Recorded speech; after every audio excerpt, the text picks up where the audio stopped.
Imagine being denied clean air, clean water, and sustainable jobs because of politics.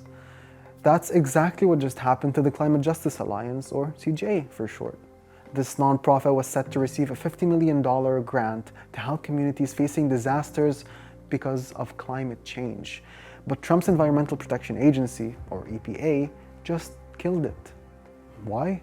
Because CJA spoke about Israel's war on Gaza, its environmental toll, and advocated for a ceasefire in the Strip. EPA Administrator Lee Zeldin's tweet, "I just canceled a $50 million Biden-era environmental justice grant to the Climate Justice Alliance, which believes climate justice travels through a free Palestine."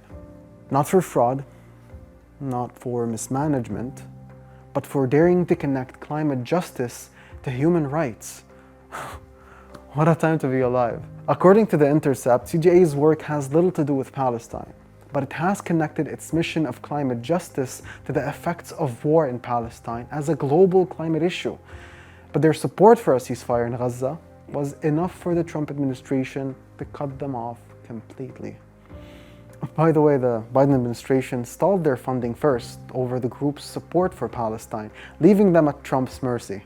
Our communities, rural and urban families, are experiencing attacks on our neighborhoods, families, public health, social well-being infrastructure, and an increase in misinformation and harm that aims to scapegoat non-white and non-rich people, CJA wrote on X.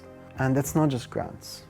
Trump is increasingly using political attacks as a policy tool, starting with his support for a non-profit killer bill passed in the House last year, which would allow the Treasury Secretary to strip nonprofit status from groups it designates as terrorist-supporting organizations.